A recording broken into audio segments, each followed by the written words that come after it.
Olá pessoal, com uma alegria encontramos mais uma vez aqui hoje para tratar da Guerra do Vietnã, esse conflito que vai ser dentro da Guerra Fria com certeza o mais importante, aquele que trouxe mais mortos, né? Segundo os historiadores, varia entre 1,5 milhão e 3 milhões de mortos dentro do conflito, né? O contexto histórico aí está relacionado com a primeira e segunda guerra da Indochina, né? A primeira guerra da Indochina tem uma relação muito clara aí com a questão do domínio que era da França, né, gente? Então, a independência entre 1946 e 54, após a Segunda Guerra Mundial, aquela que houve ali a rendição do Japão em razão das bombas atômicas, né, em Hiroshima e Nagasaki. Nós vamos ter a rendição do Japão e, consequentemente, a Indochina volta, né, para o domínio da França, né, que já tinha ali, já explorava esse território antes. E, consequentemente, gente, com a volta ali da França, né, para o domínio, nós vamos ter uma liderança forte na região da Indochina, no Vietnã, em específico no Vietnã do Norte, que é o Ho Chi Minh. E o Ho Chi Minh organizou então os Viet Minhs, né? Por isso até o termo Viet Minh vem exatamente, que derivou depois em outros grupos, né, que também contribuíram no processo de guerra, como os Vietcongs, né? Então o Viet Minh foram ali um exército, uma milícia treinada pelo Ho Chi Minh, uma guerrilha rural, marxista, né, liga formada dentro dessa liga revolucionária para a independência do Vietnã. E o Viet Minh então teve um papel assim marcante nessa trajetória e nessa luta necessariamente, né, pela conquista, né, e unificação mais tarde do Vietnã do Norte com o Vietnã do Sul. Então conquistaram depois futuramente a cidade de Hanoi, quando resultou propriamente da independência, né, da Indochina ali, né, na independência em 1946. Então quer dizer, essa trajetória marcante vai gerar, por outro lado, o Sul, né, momentaneamente ocupado pela Grã-Bretanha, e o Sul era a França acabou depois por recuperando essa região, né, do Vietnã do Sul, porque no tratado, né, para montar ali o tratado do Atlântico Norte, né, a OTAN, a organização do Tratado do Atlântico Norte, a França vai exigir a devolução da Indochina ali para ela, né, do Sul, exatamente para formar a OTAN. E ela consegue, né? Só que mais tarde essa França é derrotada, né, na famosa batalha de Dien Bien Phu, né, em 46. E aí em 56, na Convenção de Genebra, a França acabou ali reconhecendo a derrota e a independência da região. E essa região hoje, né, da Indochina, hoje forma então Camboja, Vietnã do Norte, Vietnã do Sul e também o Laos, né? Lembrando que o Vietnã do Norte de natureza socialista, o Vietnã do Sul de natureza capitalista. Hoje é lógico, né, foram unificados. A Conferência de Genebra então definiu a unificação por via de uma eleição. Mas aí o que acontece, gente? Esse processo eleitoral, né, ele acaba não acontecendo assim plenamente nas condições previstas, exatamente porque haviam túneis ali, né, que ligavam os dois lados, né, o Vietnã do Norte com o do Sul, e muita gente do Norte veio votar no plebiscito no Sul, exatamente porque era interessante para eles ali, né, fazia parte dos seus interesses. Mas vai acontecer um incidente, né, o famoso incidente no Golfo de Tonkin, que é quando alguns navios, né, supostamente algumas lanchas do Vietnã do Norte, atacam o navio USS Maddox, né, e a partir dali Há pessoas que questionam, né, não há propriamente uma comprovação de que esse ataque tenha sido de fato realizado, mas em razão desse suposto ataque, forma-se então a resolução de Tonkin em 1965 e o Congresso americano autoriza o então presidente Lyndon Johnson que a agir com mais rigor, né, porque aconteceu em 60 vai acontecer aí a morte, né, do Kennedy, e a partir de então esse processo aí vai sendo intensificado, né, e a guerra vai ficando cada vez mais violenta e os Estados Unidos toma cada vez mais corpo, e ele vai ficar, né, no domínio ali associado ao Vietnã do Sul capitalista até 73, quando os Estados Unidos saem propriamente da guerra, né. Em 65 os Estados Unidos colocam dentro do Vietnã do Sul 543 mil soldados, né, gente? E a partir daí, então, nós vamos ter aquilo que seria, então, a Segunda Guerra da Indochina, né? Que é propriamente a Guerra do Vietnã. O país dividido ali no meridiano, né? O paralelo 17, né? E do 17 para cima nós vamos ter o Vietnã do Norte, né? Coordenados diretamente pelo lado socialista, China e Rússia.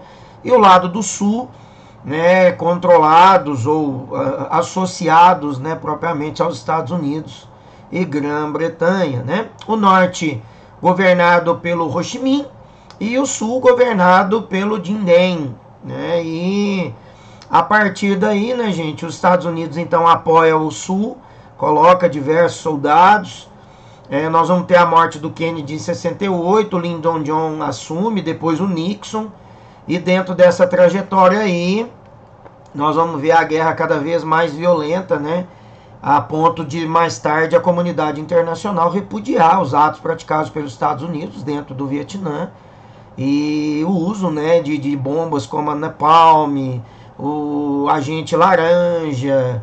Uma guerra muito violenta, matou muitos civis, crianças, pessoas, né? E em 73, então, os Estados Unidos retira propriamente essas tropas, né, do Vietnã e assim dá, vamos dizer assim, fim à Guerra do Vietnã para os Estados Unidos, e a guerra vai continuar entre os dois lados, o Norte e o Sul, né? Então, vamos dar prosseguimento aqui. Fiz uma revisãozinha da Guerra da Indochina, Primeira e Segunda Guerra. A duração da Guerra do Vietnã, então, foi ao longo, né, esse conflito mundial que ocorreu depois da Segunda Guerra Mundial, um dos mais longos, né, 15 anos, um pouco mais. Essa guerra estendeu entre 1955 e 30 de abril de 75, quando definitivamente ela termina. A guerra durou, então, né, quase 20 anos, né. Tá aí a região da Indochina, como eu estava dizendo, olha, aqui nós vamos ter o Vietnã do Norte, no paralelo 17, Vietnã do Sul, Camboja e Laos. Nós vamos, mais uma vez aqui, lembrar, né, que nós tínhamos túneis cavados do norte para o sul e tínhamos túneis também de comunicação do Camboja para o sul e do Laos para o sul. Por isso que tanto Laos quanto Camboja foi também duramente castigado, né, atingido, atacado, helicópteros, né, a bomba de Napalm e também o Agente Laranja jogado também nesses países aí, exatamente porque de uma maneira ou outra estavam associados aos Vietcongs e coordenados ali pelo Ho Chi Minh, né, como nós já dissemos. Aí nós temos a divisão no paralelo 17 Norte, né, o vermelhinho ali é o Vietnã do Norte, o azulzinho o Vietnã do Sul, e aí exatamente aí se formam então os dois lados, que vai resultar todas as causas, né, da Guerra do Vietnã, que nós já fizemos um resumão e já chegamos até 75 nela. Mas agora nós vamos detalhar para te ajudar a acertar todas as questões aí no vestibular. Então, as causas da guerra, com certeza, divergências políticas e ideológicas. O início da guerra foi em 59, quando aí os Vietcongs, né, guerrilheiros comunistas, com o apoio de Ho Chi Minh e dos soviéticos, atacaram então uma base norte-americana. Primeiro foi lá o ataque, né, que nós já citamos, o ataque ao navio USS Maddox, né, no Golfo de Tonkin. A partir dali, então, nós vamos ter uma ação, né, que vai gerar propriamente a autorização de guerra, a intervenção militar por parte dos Estados Unidos. Coloca ali em prática a partir de 1964 a sua teoria do dominó, né, do efeito dominó. 523 mil soldados, mais ou menos, foi colocados dentro do Vietnã. Usou a bomba de napalm, né, bombas de fósforo branco, agente laranja. O agente laranja era muito utilizado para jogar as folhas das árvores, né, já que a Guerra do Vietnã foi uma guerra muito tropical, em que os Vietcongs e também os soldados, né, dominavam muita região, se camuflavam entre as florestas, né, muito calor, muita chuva, doenças tropicais ali, e consequentemente isso também foi um grande desafio para os Estados Unidos. Inevitavelmente os Estados Unidos eram muito mais avançados em tecnologia na guerra, mas não conseguiram resultados positivos, exatamente pela resistência dos Vietcongs e também de soldados de Ho Chi Minh, mas pelo próprio ambiente, pelo domínio, né, pela estrutura de conhecer o lugar, os túneis, né, que eram cavados ali subterrâneos e que davam dentro do Vietnã do Sul, que dificultava muito a ação dos soldados americanos. Por isso então que eles jogavam muito a bomba napalm, exatamente para manter os Vietcongs, né, e os vietnamitas em geral, que são os povos, né, a etnia é vietnamita, mas os soldados em si, nós tínhamos soldados ali do Vietnã, mas principalmente os Vietcongs eram os mais duros, mais resistentes, os que conheciam mais a região, né? E essa guerra então colocou em confronto o lado da República do Vietnã do Sul, o lado da República do Vietnã do Norte, um lado voltado para a Rússia e China, o outro do Sul voltado para os Estados Unidos, Grã-Bretanha, né? O Vietnã do Norte com a Frente Nacional, né, da Libertação, que já era uma luta travada desde a Primeira Guerra da Indochina, né, gente? O Ho Chi Minh já treinava ali os Vietcongs desse processo, né? Nós já tínhamos falado aí para vocês da ação de grupos como o Viet Minh, né? Que eram grupos que estiveram diretamente ligados à Primeira Guerra da Indochina, camponeses, né? Conhecedores da região, bravos, duros, né? Também violentos, e exatamente essa frente libertadora que pretendia a libertação do Vietnã, da Indochina, das mãos da França, e depois então vão conseguir definitivamente depois, quando os Estados Unidos em 73 deixa o Sul, né, o Vietnã do Sul, e consequentemente o Norte avança. 2 anos depois então o Norte vence e declara então a República Socialista, fundindo os dois Vietnãs, né? Então era exatamente aí essa natureza. Nós vamos ter aqui as bombas, né, de fósforo branco, descrito como uma arma psicológica, né? Por quê? Porque ela desalojava, né? Eu até enrolei a língua, né? Ela desalojava muito os soldados, né? As pessoas que estavam dentro dos buracos, dos esconderijos, né, dos próprios túneis, elas acabavam saindo em razão desse fósforo branco aí, que é o agitar e assar, né? Esquentava muito.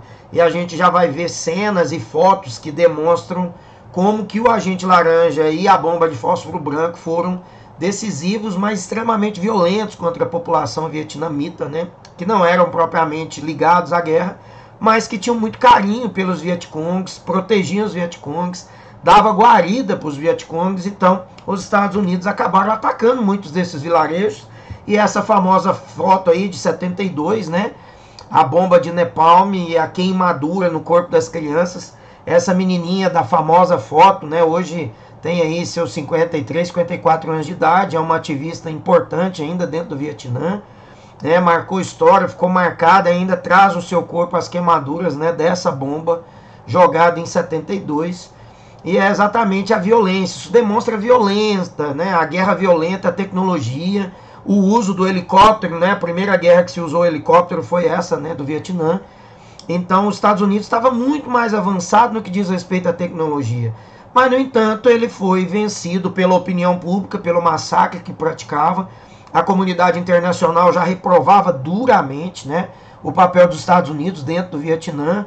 Movimento hippie, Woodstock, né, acontecendo.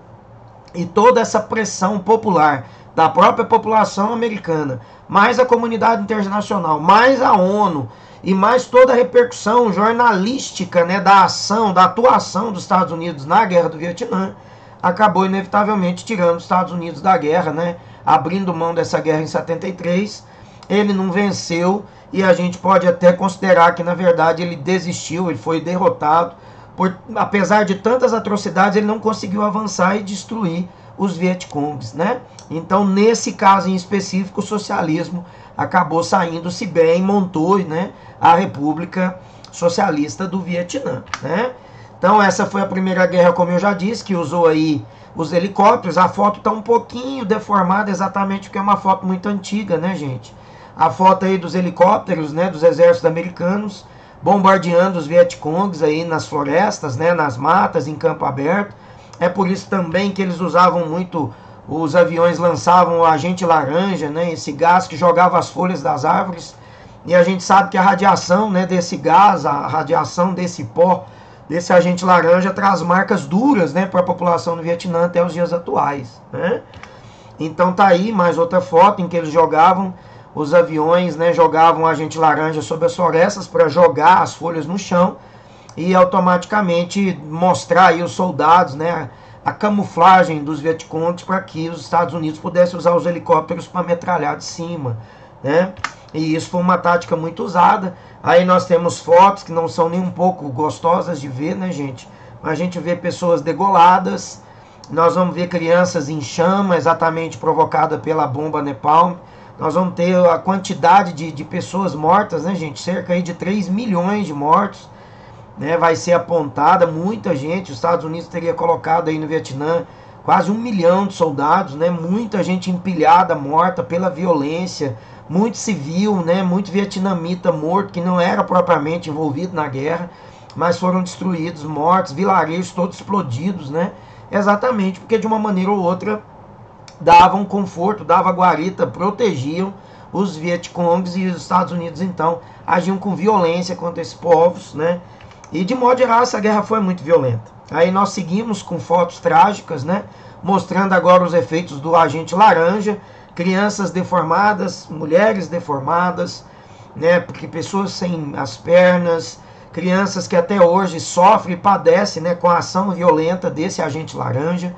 E eu aqui gosto, né, sempre de provocar, né, alguns questionamentos importantes.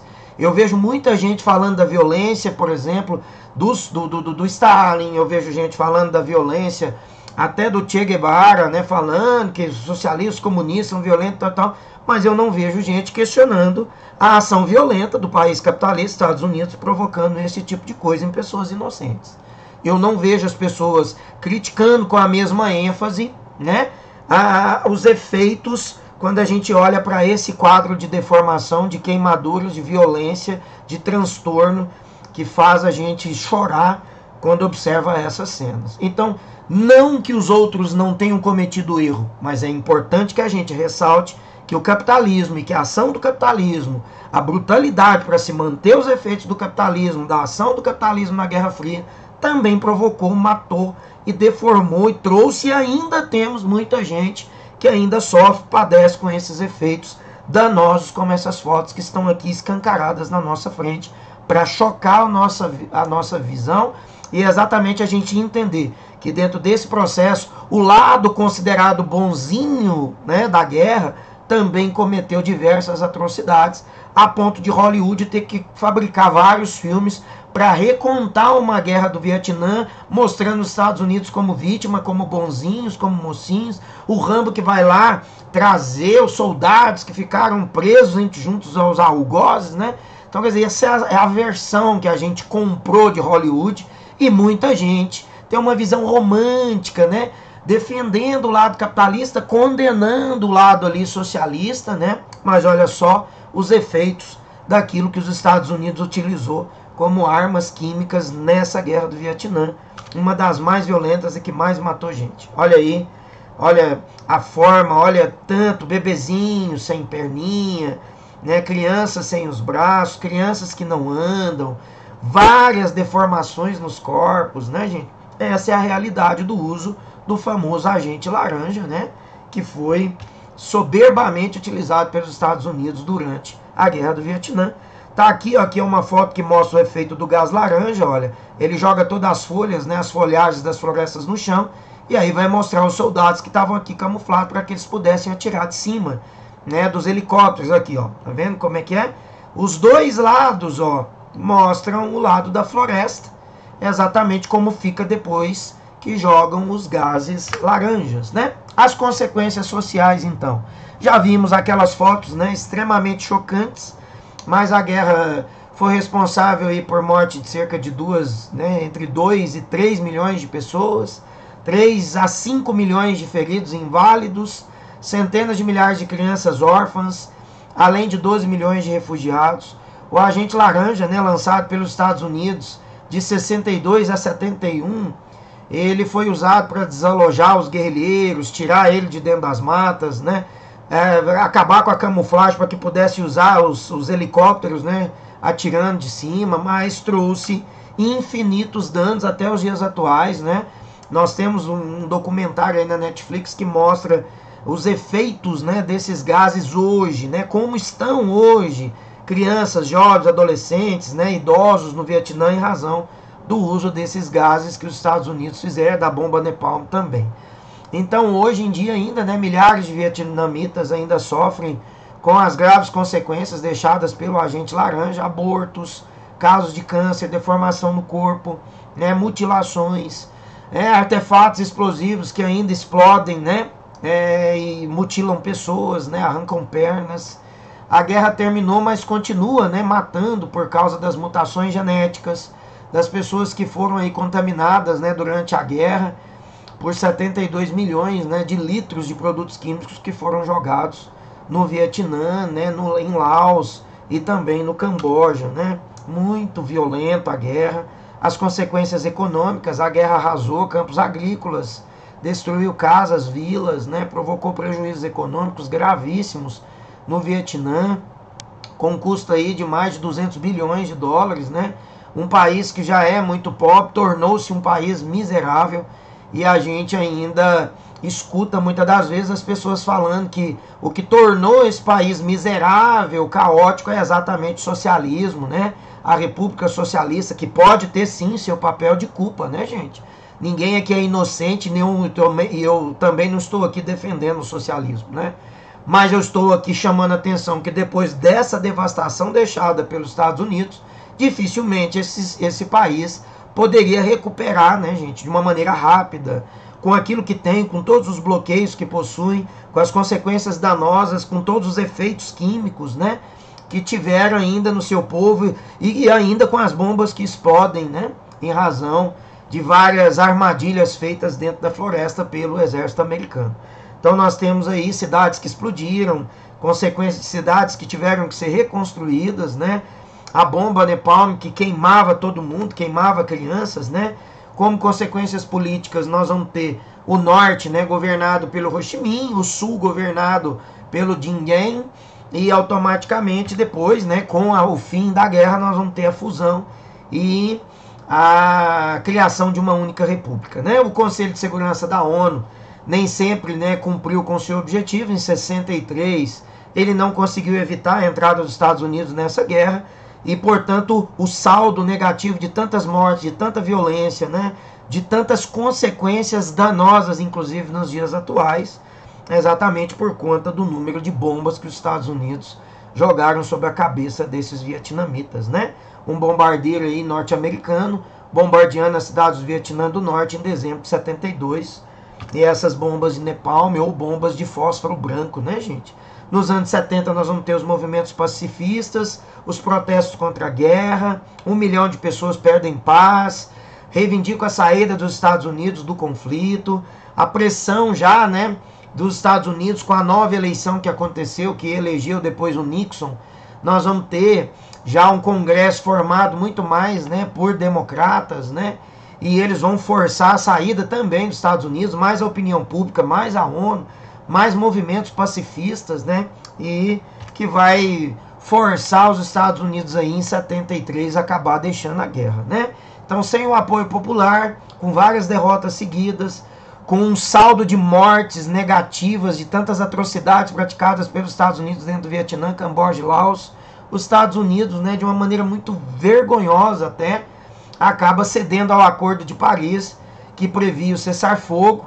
Ele retira então as tropas em 73 de dentro do Vietnã, e em 75 acaba definitivamente a guerra, com o norte, né, conquistando o sul, e surge então a República Socialista do Vietnã, com a capital em Hanoi, e exatamente esse fim da guerra provocado por esse acordo, né, de Paris em 75, e a partir então de 2 de julho de 76, o Vietnã foi reunificado e instaura-se então um regime socialista, né, gente? Na verdade, porque é um partido comunista. Então, o comunismo enquanto partido, né? Porque comunismo enquanto governo, vocês sabem que não prevê a ação do Estado. O comunismo são as próprias ligas operárias que administrariam. Então, não foi um governo comunista propriamente que foi instalado, um regime socialista formado por um partido de natureza comunista, né? Um partido comunista que funda ali um governo socialista, assim como o da Rússia, assim como o da China, né? Assim como Coreia do Norte. E é exatamente assim a gente chega ao fim da guerra.